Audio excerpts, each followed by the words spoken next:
Hey, Rebecca, is Grandpa behaving himself lately? Well, yeah, he's pretty much the same and just chilling in bed, catching up on some rest. Don't worry too much. I'll make sure to keep an eye on him. Remember to keep Grandpa in check and make sure he doesn't go off on his own again. Ever since he hurt himself in the garden, he's been causing a lot of trouble for our family. It's seriously annoying how he keeps forgetting that he's in his 80s and tries to tackle things that are way beyond his abilities. Gosh, old people can be such a nuisance. I wish they'd think about those of us who have to take care of them and give us a break. Ryan, why are you talking like that? It's not exactly a nice way to say about Martin. Oh, no worries, Rebecca. You know how much he's been slipping lately, right? Ever since he retired and passed the company on to my dad, he hasn't been himself anymore. Honestly, I can't handle the fuss of old people. But you're a pro at it, so I'm sure you'll handle taking care of Martin just fine. Well, I don't mind at all taking care of Martin. But it's important to remember that he also longs for the presence of his children and grandchildren. He wants them to be there for him, to shower him with care and affection. No way! I ain't got time for that. You know Martin already handed the company over to my dad, right? Sooner or later, my old man's gonna pass the torch to me and make me the boss. Until then, I gotta buckle down and work on honing my leadership skills to ensure I can steer the company towards success. I understand. But it wouldn't hurt to kick back with Martin every now and then and see how he's doing, you know? Your grandpa really misses hanging out with you. He often reminisces about the good old days when you two would go fishing or take a stroll in the park. You used to have a lot of fun hanging out with Martin, right? Oh, come on, don't give me that sentimental stuff. You realize it's been like over 30 years since those good old days you're bringing up, right? I mean, seriously, do you expect me to stay Grandpa's little kid forever? We all gotta grow up, and that includes you too. So let's cut out the nonsense and get real here. I'm sorry, but can I just share my honest thoughts on this? Tell me then. We're husband and wife. No need for all that formal talk between us. Look, I gotta be real with you. It seems like everyone in our family has been acting differently towards Martin ever since he retired from his top job as a chairman at the company. I gotta say, it's hard not to notice that you've been kinda careless in how you've been treating him. You come off as cold and distant whenever Martin's around. Huh? Wait, what's with the sudden questions? Like I already mentioned, I'm not some obedient little kid of Grandpa's anymore. You seriously need to tell him to let go of those crazy nostalgic memories from way back when. It's time to get real and move on, you know? I'm not saying you have to give Martin some kind of VIP treatment. I'm just asking you to show a little kindness every now and then. But honestly, whenever Grandpa tries to talk to you, it's like you barely give him the time of day. And when he took a spill in the garden and messed up his leg the other day, you didn't even lift a finger to help or show any concern. Man, seriously? Who's got the time to deal with useless old people like Martin? Look, since you're the one who stays at home, you're basically the only person in our family with some free time to take care of him. I mean, what else are you good for if you're just lounging around at home all day and not doing anything? Hey, there's no need to speak about me in that manner. Do you even realize that I'm the only one who actually spends time talking to Martin in our family now? Oh, come on! Can you just zip it? I'm exhausted from work, so spare me your nagging about petty stuff. Just focus on your own business and handle the housework for me. I want the entire house to be squeaky clean by the time my dad and I get back from work. Oh, and don't forget to dedicate some serious time to cleaning Martin's room. He's been smelling so awful that no one wants to come within a mile of him anymore. Hey, Rebecca. It's your mother-in-law here. Everything cool back home, dear? Listen, we might be running a bit late today, so you and Grandpa go ahead and have dinner without us, all right? Wait, when you say we, do you mean my husband and father-in-law are coming too? Where exactly are you all heading today? Wait, did you not catch any of that? We're actually planning to build a totally fresh house for ourselves to live in. That's why we thought it'd be good to go out for dinner and talk more about our plans for the new crib. You know, when it comes to a brand new house, there's so much to consider. We gotta think about the location, the type of house, the interior and exterior design, and all that jazz. Build a new house? I'm not sure if that's really necessary. I mean, everything seems to be working just fine in our current place, right? Plus, the air around here is so fresh, and the scenery is absolutely gorgeous. On top of that, Martin has a ton of memories in this house, and he's really attached to the place. What are you talking about? Our current house is like 50 years old already. The layout is all wonky. It's a pain to navigate, and it's so far away from my husband's workplace. So, instead of wasting cash on repairs, wouldn't it be way smarter to build a new house in a more convenient spot? Well, I guess you might have a point there. But honestly, nobody bothered to clue me in on this. I was completely left in the dark about the whole situation. And from what I can tell, Martin hasn't been informed either, because he hasn't mentioned a word about it to me. Oh, my bad, sweetheart. I totally forgot. Your father-in-law and I actually had a chat with Brian about this yesterday. You were probably busy doing the dishes or something, so you missed the whole conversation. It's okay, Tina, but building a new house is kind of a major thing, you know? Don't you think it's important for our entire family to come together and discuss it, instead of just the three of you?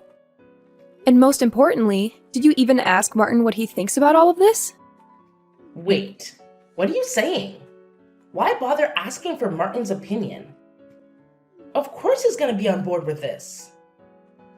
I mean, he's getting older by the day. It was lucky he only had a minor injury last time, but who knows what could happen in the future. So I figured, why not build a new house that's accessible and hassle-free? Just in case we need to take care of him. Oh, alright. I understand. You know what? We could totally plan the house in a way that puts Martin's room right in the middle, making it super convenient for everyone to take care of him. Once we settle in, Martin will be the star of the show, no doubt. And if we ever need to, we can even hire a professional caregiver to give him the best care possible. Well, now that I think about it, it's actually not a bad idea at all. I have to admit, it's really heartwarming to see how much you care about Martin. I'm sure he'd be absolutely thrilled to hear about all this. Absolutely, Rebecca. What are you even saying? Martin is my father-in-law, so it's only natural for a daughter-in-law to take care of him, don't you think? Martin has always been so kind to me since the day I joined the family. So building a new house where he can enjoy his golden years in peace is the least I can do to show my gratitude. That's really sweet of you, Tina. Since it's a house for all of us to live in, should I also contribute my share to the construction costs? I just want to help out in the best way I can. Oh, you? Contributing to the construction cost of the new house? Ha ha ha! That's a good one, Rebecca.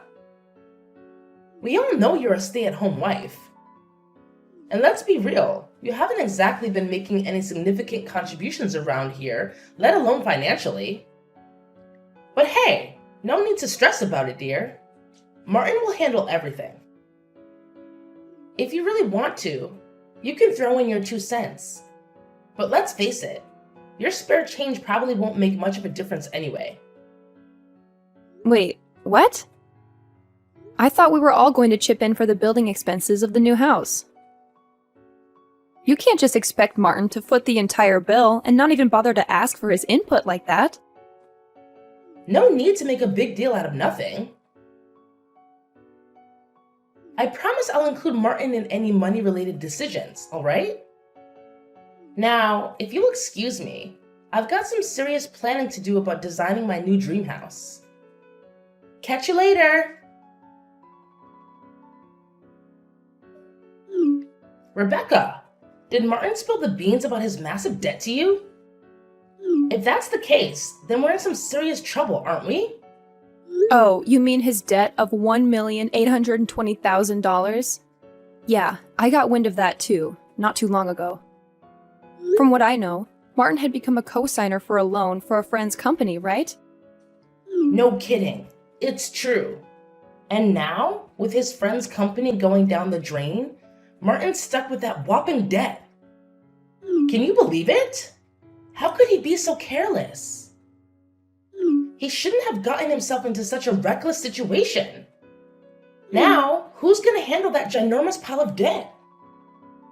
Do you think they're gonna come after a house that's still in the works? You know we're in the middle of building our new family home, right? I actually think the house will be all right. Did you hear anything from Mr. Davis, the company's lawyer? He informed me that since the house contract has already been finalized and it's under Harold's name, there's no risk of it being taken away. Phew! Thank goodness! That's a huge relief to hear.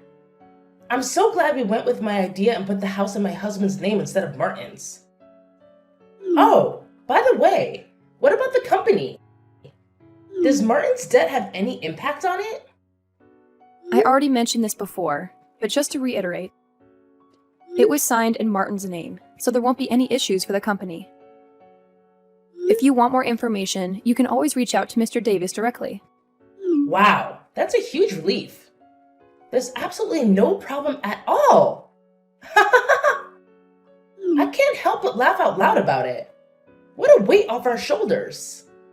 But Tina, can I be honest with you and ask you a question? Well, of course you can. What is it? Tina, I have a suggestion and I'd like your opinion. Considering Martin's overwhelming debt, what if we consider giving up the new house to help him repay what he owes? It seems fair, don't you think? After all, he's the one who solely covered all the expenses for the new house. What in the world are you going on about? Did you lose your marbles or something? Look, this debt mess is all on Martin, and it's got nothing to do with us. So why should we go out of our way to help him pay it off? We're not dumb, you know. Tina, can we please have some empathy for Martin? I mean, seriously, don't you feel any compassion for him at all? He was genuinely shocked when he found out about the debt. And let's not forget, he's in his 80s. It's not good for his mental well-being to go through such a tough situation. Let's try to understand and support him during this difficult time. Hold up, Mrs. Know-It-All. Enough with the nonsense already. Mind your own business and stop trying to dictate what I should do. Got it? So, why don't you just stick to your lane and handle the housework for me? That's pretty much the only thing you're good at, right? Hey, Rebecca. Remember when I specifically asked you to keep an eye on Martin? Did you actually do what I told you to do? Do you even realize that he's been nothing but trouble for us lately? It's been a rough week thanks to him. I do my best to watch over him. But you have to understand that I have other responsibilities around the house, too. It's not like I just sit around doing nothing, you know? Can you please try to be more understanding of my situation once in a while? Huh. Don't act like those household chores you've been doing are some kind of monumental task. They're merely child's play. If your only responsibility is to manage the house and take care of Martin, and you can't even handle that, then seriously, what exactly is your role in this house? I told you, I really am doing my best. However, if Martin's health is seriously deteriorating, I believe it's time to consider professional care for him. Sometimes it's necessary to reach out to experts who can provide the specialized support he needs. Oh, here we go again. You're always trying to shift the blame and avoid taking responsibility for your own comfort. Did you see the disaster Martin caused in the kitchen yesterday? It was a total mess. I'm aware. Martin's behavior has been quite unusual ever since he found out about his massive debt. It's definitely had an impact on him and how he's been acting. He's getting more and more unbearable, and honestly, I'm reaching my breaking point with him. You won't believe what happened the other day. I actually tried to be nice and asked if he liked his dinner. And guess what?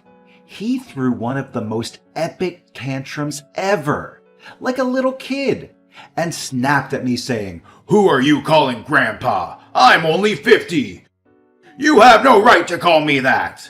Can you believe the nerve? I'm sorry to hear that. It's definitely true that Martin has been acting a bit off lately. Sometimes he forgets my name or asks about his meal right after he's already eaten it. It's worrisome. And I can't help but think that his condition might be related to that massive $1,820,000 debt. Is there any way you can try to convince him to see a doctor? I've tried to take him to the hospital a few times, but he flat out refuses. I don't want to push him too hard because I'm afraid it might hurt his feelings. Especially since he's not completely forgetful. Nah, he doesn't gotta go to the hospital. That old dude needs to be thrown out on the streets ASAP if he doesn't start acting better soon. We can't have a loony like Martin roaming around our place anymore. Who knows what wild stuff he might pull off next? Listen, Brian, you're acting just as cold-hearted as your parents. It's painfully obvious to me that you couldn't care less about your grandfather, am I right? All you guys do is make jokes and laugh at him. You don't even seem to think about taking him to the hospital. Martin is your family, for goodness sake. Can you please show him a bit of concern at the very least? Oh, come on. Why stress about some old geezer who's got limited time left on this planet anyway? Oh my god. It's seriously mind-blowing that Martin used to be some big-shot chairman. Now he's just acting like a total moron. Look, I'll sort things out and get him settled in some kind of homeless shelter by the end of the week. That way, you won't have to deal with that bonehead anymore. See how thoughtful I am? But I thought Martin was gonna live with us in the new house. I believe his condition can improve if we provide him with the right treatment. I mean, he always seems aware of everything happening around him. He's not completely oblivious, you know? Oh, believe me, it's just a matter of time before Martin starts forgetting everything. I bet he'll be wandering around, drooling, or even causing harm to us, the ones looking after him. You know what? Just the thought of it gives me the creeps. Martin's nothing but a total pain in the neck now. Oh my goodness! I can't believe you just said that about Martin! How could you utter such hurtful words? You're fully aware of all the hard work and dedication he has put into our family throughout his entire life. We should be grateful for all that Martin has done and show him the respect and appreciation he deserves. Say no more, Rebecca. I've made up my mind, and there's no changing it. Way to go, Rebecca! Looks like you've got all our stuff packed up, huh? No worries. The relocation company will be here soon to give us a hand in hauling my things to the new house. Oh, I was just wondering if it would be helpful for me to start packing not just my belongings, but also Martin's? Nah, honey. What's up with that? You seriously think you and that creepy old geezer can move into my new house? In your dreams. Huh? Are you saying this for real, Tina? Oh, absolutely. Since Martin's sticking to his guns about not going to a homeless shelter, you'll have to hold down the fort at the old house and handle that stubborn mule. Besides, Brian's already made it crystal clear that Martin can't crash at the new place. Got it, love? No need for any extra baggage in our shiny new abode. But I've noticed that Martin's condition has been improving steadily day by day. He doesn't cause nearly as much trouble as he used to, you know? Hold up. No buts here. Look, I may be your mother-in-law, and you better believe you're gonna do as I said, alright? Starting now, you and Martin are gonna shack up in the old house. That means you get to play caretaker for him and his ginormous debt, too. Ha ha ha!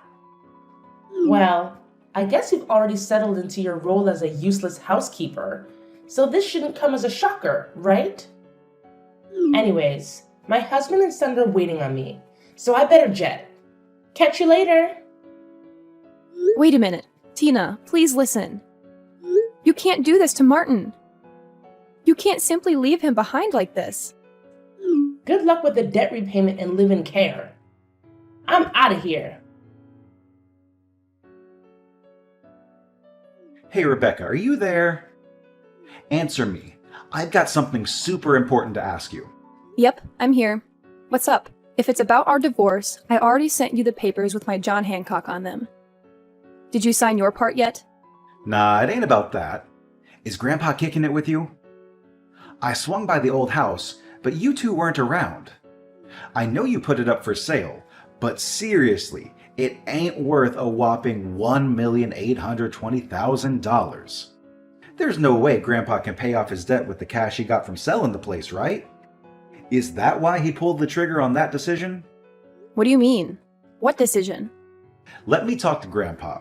My pops has been trying to reach him non-stop, but no luck. That scatterbrained old man has pulled off something wild and outrageous. And what exactly did he do? Stop playing dumb. He must have spilled the beans to you, right? He sold the company's stocks to the executive director, which made he became the largest shareholder. After that, a shareholders meeting and board meeting were held, and my dad was dismissed as president. Well, what's the big shocker? From what I gather, the executive director is beloved and admired by the entire company. Martin's a smart cookie, so maybe he figured it was wiser to pass the torch to the executive director. Nothing too out of the ordinary, if you ask me. What? This is straight up illegal. That sneaky executive director must have conned the senile old man into selling those stocks. I'm going to take both of them to court, no doubt about it. Brian, listen up. There's something you gotta know. Martin isn't having any memory issues. In fact, he's looking sharper than ever, if you ask me. Huh? What is that supposed to mean? Look, let me break it down for you. Grandpa had his doubts ever since your mom started talking about building a new house for all of us to live in, including him. So, he cooked up a scheme. He acted like he had dementia to test how you and your parents would handle it. And just as Martin predicted, you guys showed your true colors real quick, one after another. And what did you do? You were so eager to cut me and Martin out of your life. Whoa, wait a sec. So he was playing sick this whole time? That sly old fox. And you, I bet you were in cahoots with him, trying to pull a fast one on me and my parents, huh? Nah, you got it all twisted, I swear. I had no clue about Martin's plan. He had me completely bamboozled. You want to know what he told me? He said, to fool the enemy, you gotta fool your own crew first. And there you have it. But Martin can't just give the company to a complete stranger like that. It doesn't make any sense. My dad and I are his family. Well, he didn't just randomly pass the company to the executive director, you know. Even after retiring, Martin stayed in the loop with updates from Mr. Davis and the executive director. He saw firsthand how you and your dad were mishandling things. You disregarded the employees' input, prioritized your own interests above theirs, and indulged in lavish expenses on the company's dime. Now you see why Martin made the call to leave it in the hands of the executive director, right? What? I can't believe it. He got me completely fooled. But what about his massive debt of $1,820,000? It can't just magically vanish into thin air, right? Well, that debt is gone now. Martin had been indeed a guarantor for a friend's debt, but he also owns personal assets that even exceeded that sum of debt. In fact, after stepping back from the company's operations, he had invested in real estate and made a considerable profit. Wait, are you serious? Martin's been secretly raking in the dough without me knowing? So he's been squirreling away cash for himself, huh? Talk about being selfish. I'm not done talking, Brian. So, the friend was the son of a benefactor who had helped Martin when he was young, and Martin felt the need to help him out. Since the countryside land that the son owned was going to be developed into a resort, he was able to sell it for a high price. So there was no need to take on the debt. See? There wasn't any problem at all in the first place. No way! Why didn't you tell me the truth earlier? If you had clued me in, we wouldn't have left you and Martin in the dust. Do you know what happened to me and my dad? We were both denounced by the company. Well, I don't want to rub salt in your wound. But please be mindful that there's also the mortgage on the new house. Hold up. What mortgage on the house? What are you talking about? Grandpa was supposed to cover all the house's expenses. No strings attached. Haven't you pieced it together yet? Let me jog your memory about what Martin said back then. When Tina brought up the house expenses, Martin laid down a condition. If it's a house where everyone, including me, will live. In other words, if that condition wasn't met, he wouldn't shell out a single penny. I bet your dad simply assumed that Martin would foot the bill, so he didn't even bother scrutinizing the documents before signing. Am I right? No, this can't be happening. Do you have any idea how much that new house cost? How the heck are my dad and I going to handle the mortgage now that we lost our jobs at the company? Please, Rebecca, talk to Martin and ask him to help us out with the house payments, or we're going to lose it all. Listen, I messed up, all right, but give me a shot to make things right. I'll bring you and Martin to the new house. We can get married again, and we'll all live happily ever after as one big crazy family. Sorry, but seriously, it's like way too late for an apology now. So, enjoy shelling out for the mortgage. Goodbye. Hey, Rebecca, please, just hear me out for a sec, all right? I'm head over heels for you. You're my one and only, and I want everything to go back to the way it was. No kidding, Rebecca. Can you please let me know if you're there? Please take me in, Rebecca. Subsequently, my ex-husband and his parents faced the unfortunate consequence of losing the house they had built due to their inability to meet the mortgage payments. Now, they live in a dilapidated apartment that's more than 50 years old, struggling to repay the outstanding loan. Brian and Tina had been reaching out to me separately, pleading for us to live together, but that's simply not feasible anymore. Thanks to Mr. Davis, the divorce was officially concluded, and measures were taken to ensure that my former father-in-law and ex-husband were excluded from Martin's inheritance. Speaking of Martin, he has purchased an old yet charming house in the countryside, and we now reside there together. He assured me that I needn't worry about living expenses and could choose to live wherever I pleased. But I made the decision to remain by his side, since he's the only closest family I have left. I have now become Martin's adopted daughter, and I am committed to taking care of him until the very end if anything were to happen.